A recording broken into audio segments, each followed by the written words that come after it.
Mesdames et messieurs, bonjour, soyez les bienvenus pour cette nouvelle édition de notre journal de 15 heures au sommaire de l'actualité.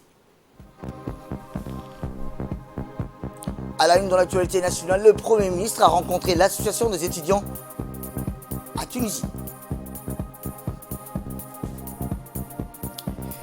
Et enfin, toujours dans l'actualité nationale, lancement officiel de la réponse d'urgence à la sécheresse.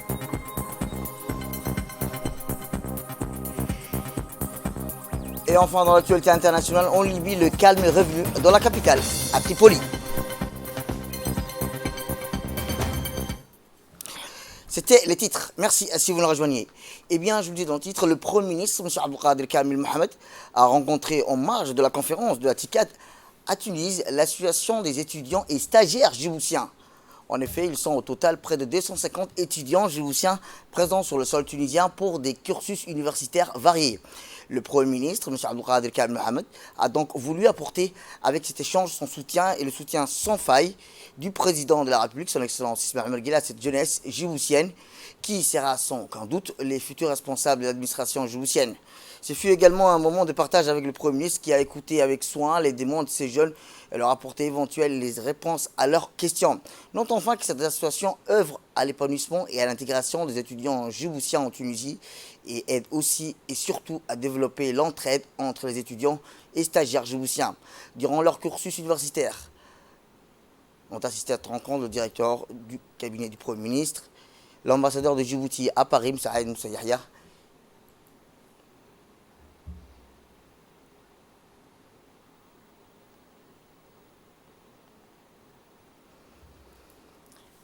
retour à Djibouti où la ministre des Affaires sociales et de la Solidarité, Mme Houloufa Ismaël Abdou, a procédé hier dans la sous-préfecture d'Ora à Tadjoura, dans le nord, en collaboration avec le coordinateur résident du système des Nations Unies, M. José Barouna, ainsi que le directeur des pays adjoints et chef des programmes par intérim du programme alimentaire mondial, M. Michel Msoni, au lancement officiel de la réponse d'urgence à la sécheresse. Cette cérémonie de lancement officiel de la réponse d'urgence à la sécheresse survient au lendemain de l'appel à la solidarité nationale lancé par le président de la République, son Excellence Ismaël Omar Guelleh, visant à l'atténuation des effets des multiples chocs exogènes ayant impacté négativement la population du pays. En outre, à l'issue de la mobilisation générale lancée le 10 mars par le ministère des Affaires étrangères et de la coopération internationale en partenariat avec le ministère des Affaires sociales ainsi que le système des Nations Unies à Djibouti. Les partenaires au développement ont souhaité exprimer leur engagement envers les pays en mobilisant des ressources financières sous forme de dons, ainsi qu'une enveloppe de 30 millions de dollars a été disponibilisée par la Banque mondiale pour la mise en œuvre d'un programme pour la protection sociale. Tandis que le système des Nations Unies a pour sa part mobilisé un financement de 2 millions de dollars à travers le Fonds central d'intervention d'urgence. Ces derniers, mis en œuvre par le Programme alimentaire mondial et coordonné par le ministère des Affaires sociales, misant à fournir une assistance alimentaire nutritionnelle à plus de 8082 personnes dans les régions de Tadjoura, d'Arta, d'Ali Sebieh, à travers la distribution des paniers couvrant les besoins alimentaires et nutritionnels de base de ménage pour une période de 6 mois allant de août 2022 à janvier 2023. Eh bien, dans ce programme de réponse d'urgence à la sécheresse, d'autres partenaires tels que la Banque mondiale ont apporté leur contribution, notamment dans la mise en œuvre du programme de protection sociale provenant d'une ligne de financement de la fenêtre d'urgence de la Banque mondiale à valeur de 30 millions de dollars. Ces programmes pour la protection sociale soutiendra directement les ménages vulnérables en leur offrant des prestations sociales sous forme de transferts monétaires, de distribution de vivres et d'allocations pour la création d'activités génératrices de revenus afin de renforcer davantage leur résilience. Ce programme touchera plus de 15 393 ménages, soit environ 90 000 individus, ce qui représente plus de 90% de la population extrêmement pauvre pour une période de 24 mois consécutive. Eh bien, comme je vous le disais, le système des Nations Unies a pour sa part mobilisé un financement de 2 millions de dollars à travers le Fonds central d'intervention d'urgence. Partager avec vous, ce n'était pas facile. Il y a la sécheresse à Djibouti, mais il y a aussi la sécheresse à toute la région. Vous savez, écoutez, Éthiopie, Somalie, même Kenya, que c'est un pays très fort, encore il y a de la sécheresse. C'était pas facile pour nous, pour les Nations Unies à Djibouti, de mobiliser les ressources pour dire, bon, à Djibouti, nous sommes aussi affectés pour la sécheresse et ça a pris un peu de temps. Maintenant, nous sommes prêts. Les collègues du PAN vont commencer avec le ministère des Affaires sociales. Et maintenant, oui, nous sommes prêts pour vous aider. Donc, on est arrivé en retard, mais on est arrivé. Nous, on va continuer à chercher les ressources. Il y a plus de ressources qui arrivent pour Djibouti. Et on va continuer le partenariat, on va continuer l'assistance. Les Nations Unies, ça reste ici, reste avec vous. On vous écoute et on continue à travailler ensemble aussi avec le gouvernement pour continuer l'assistance. Ce ne sera pas seulement l'assistance qu'on va donner maintenant, on continue et vous existez. Nous sommes un peu loin à Djibouti-Ville, mais vous êtes sur la tête des Nations Unies aussi pour l'avenir. Ce programme est en cours dans 3 régions, à savoir le district d'Arta, le district d'Ali Sabié et le district de Tajoura. Il vient en aide de 8000 bénéficiaires dans les 3 régions et 3000 bénéficiaires dans la région de Tajoura. En cette période difficile marquée par la sécheresse et l'inflation des prix due au contexte international, nos programmes d'aide en cours dans la région de Tajoura ciblent plus de 16 000 bénéficiaires en total. Au nom du PAN, je souhaite remercier l'Organisation des Nations Unies pour sa contribution financière à suite à l'appel à la solidarité du président de la République. Enfin, je tiens à remercier également la ministre des Affaires sociales et de la Solidarité pour sa collaboration active aux opérations de réponse. Eh bien, comme je vous disais, ce programme à protection sociale soutiendra directement les ménages vulnérables en leur offrant des prestations sociales sous forme de transfert monétaire et distribution de vivres et d'allocations pour la création d'activités génératrices des revenus afin de renforcer davantage leur résilience. Alors, je souhaitais d'abord dire que ma visite ici, c'était une visite que moi-même j'attendais depuis longtemps de venir à Dora, parce que c'est une région, une sous-préfecture qui nous tient beaucoup à cœur en tant que gouvernement et qui tient beaucoup à cœur également le président de la République. Il fallait qu'on vienne avec des actions concrètes, il ne fallait pas qu'on vienne avec des promesses, mais des actions. Et c'est pour ça que durant tout ce temps, nous nous sommes mobilisés pour vous apporter l'aide nécessaire. Il fallait également mobiliser les bailleurs, les systèmes des Nations Unies, qui sont nos partenaires de toujours, pour venir avec des actions concrètes et vous les annoncer. Aujourd'hui, je suis moi-même honorée de commencer le nouveau plan d'action comme réponse d'urgence ici même à Dora, là où avait commencé le PNSF également. C'est un honneur pour vous de me recevoir, comme vous l'avez dit, mais c'est également et surtout un honneur pour moi, en tant que représentante du gouvernement, et c'est un honneur du président de la République de voir se concrétiser la réponse d'urgence là où avait commencé la première réponse de solidarité du président de la République. Je souhaitais également vous dire que le président de la République, depuis ma nomination, a été vraiment très empressé justement pour que je vienne dans cette région, et de toutes les sous-préfectures également qui bénéficiaient auparavant du PNSF national.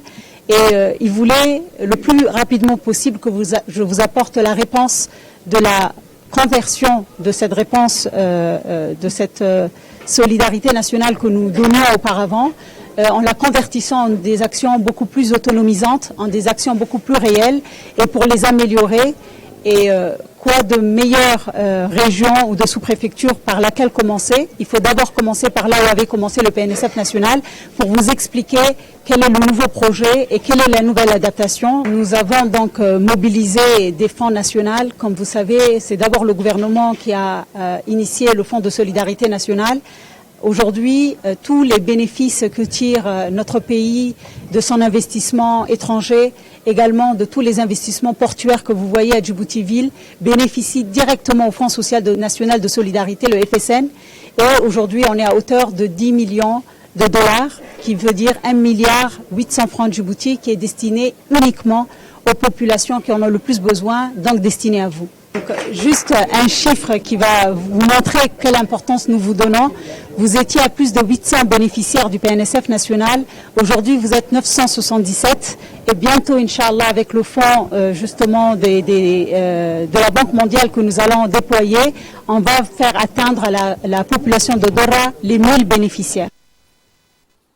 Autre actualité dans ce 15 heures, c'est aussi les travaux de la réunion de coordination et de concertation de la commune de Balbala qui sont poursuivis hier dans les locaux de la commune de Balbala en vue d'améliorer les conditions de vie des habitants de la commune de Balbala.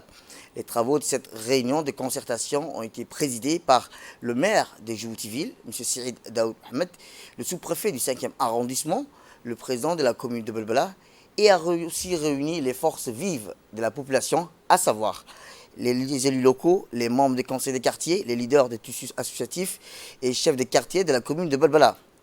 Outre les élus locaux, cette réunion de coordination a aussi réuni autour de cette même table des représentants des différents départements et des services, à savoir l'OVD, l'ONEAD, la protection civile, l'ADR, la police nationale et la gendarmerie.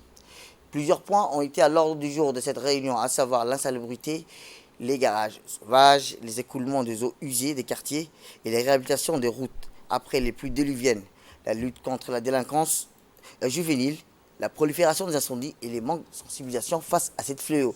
Autre point important pour les développements de la commune de Balbala.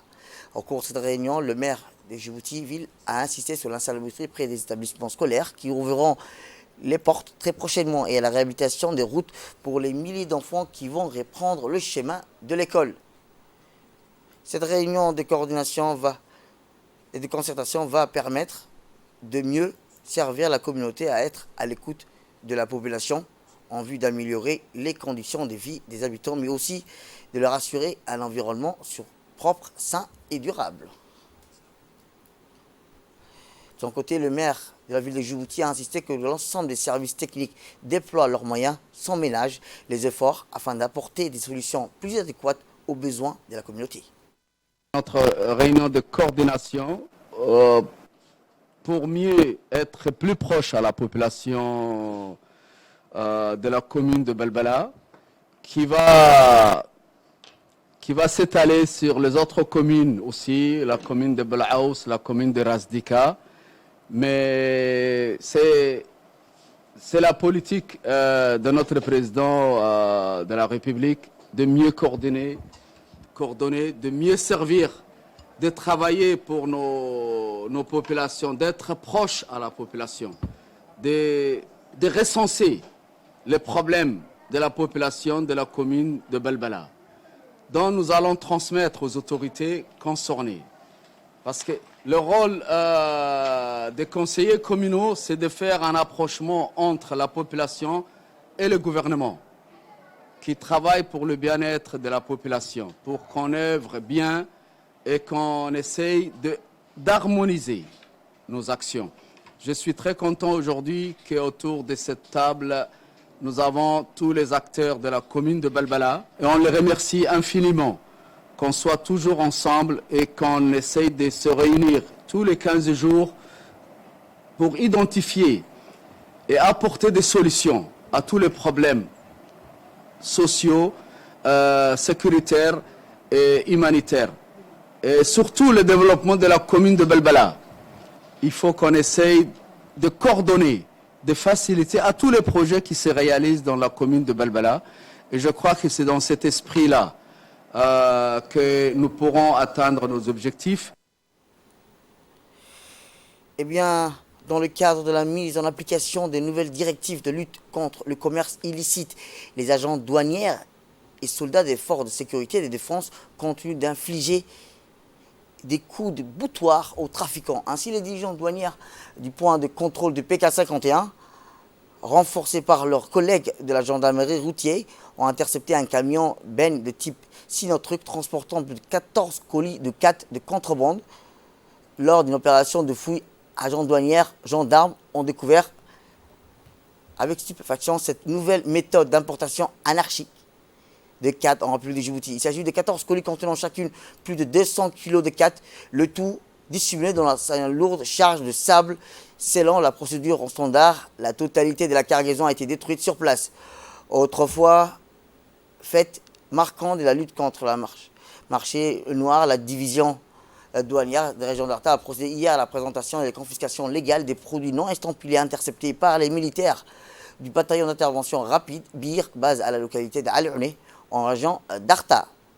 En effet, par ordre du commandant en chef du bataillon d'intervention rapide, en l'occurrence le lieutenant-colonel Mahmoud Assoué, les officiers militaires du BIR ont ainsi transmis ce matin la cargaison à M. Yahya Moussaïgué, chef de la division douanière de la région d'Arta, composée de cartons, de cigarettes, des médicaments et des produits cosmétiques. Et la marchandise de contrebande a été découverte et saisie par des éléments du BIR lors d'une opération de routine sur une nuit à l'économie nationale.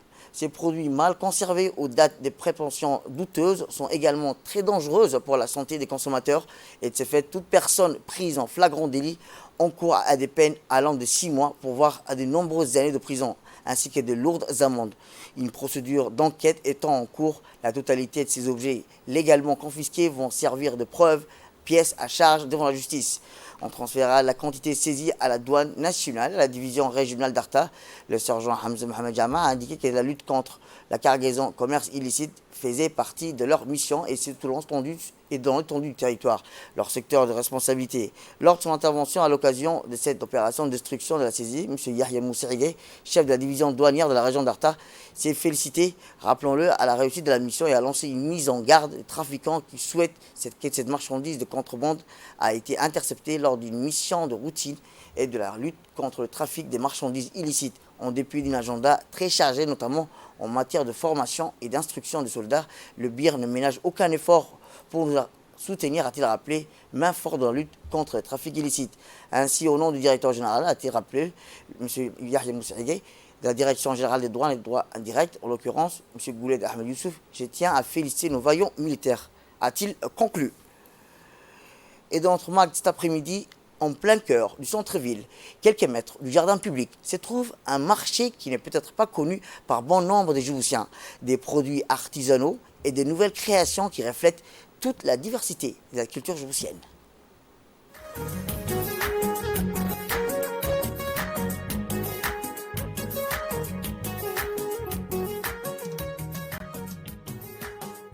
En plein cœur du centre-ville, à quelques mètres du jardin public, se trouve un marché qui n'est peut-être pas connu par bon nombre de Djiboutiens. Ici, on y découvre des produits artisanaux et des nouvelles créations qui reflètent toute la diversité de la culture djiboutienne. Ces objets ne sont pas sans impressionner les visiteurs et amoureux d'art et alimentent ainsi un commerce qui va au-delà de la ville. Des cuirs, des fers et feuilles de palmiers, cornes, mis en valeur par ces grandes dames à la fois combattantes et entreprenantes. Pas loin de ces lieux fascinants, nous avons été sidérés de voir une belle réalisation de nos femmes artisanes qui ont permis, grâce à leurs produits et à leurs mains en or, aux jeunes entrepreneurs de lancer leurs projets, ainsi donner un souffle de vie à leurs rêves. Ces jeunes vendent divers produits modèles, des sacs confectionnés avec des éventails multicolores en cuir ou celles faites à base de cornes, des chaussures en cuir, etc. Nous vendons, comme vous le voyez, une collection de sacs à main, des chaussures en cuir. Et malgré tous ces efforts consentis, il y a un problème de marché qui se pose et que nombre de femmes artisanes comme moi ont du mal aujourd'hui à faire écouler leurs produits. Oui, c'est notre gagne-pain, on vit avec et je suis là à vendre mes produits depuis belle lurette. Plusieurs variétés de produits artisanaux, allant des boucles d'oreilles notamment en cuir, en argent ou en bronze, et avec des décorations reflétant des spécificités culturelles djiboutiennes, des objets de décoration, des bijoux en perles, des sacs de cuir et des pots. Vous voyez, nous avons toutes les informations et les techniques à adopter dans ces cahiers.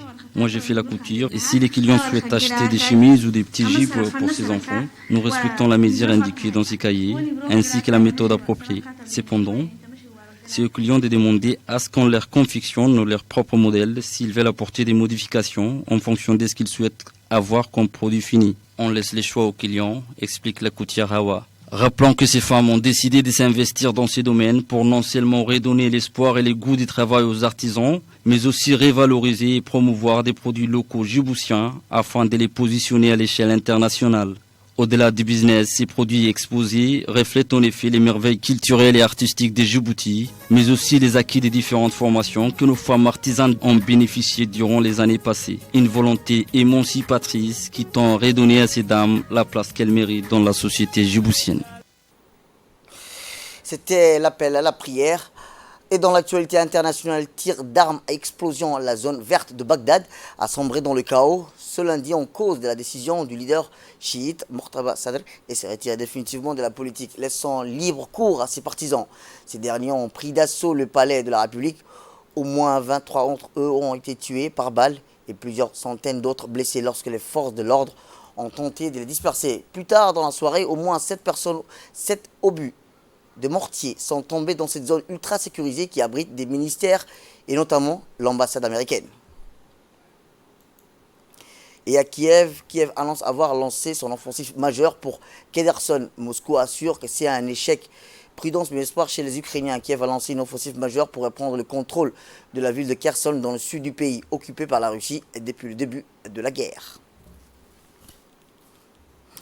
C'est la fin de cette édition. Merci à vous de nous avoir suivis. Restez avec nous pour suivre nos programmes télévisés.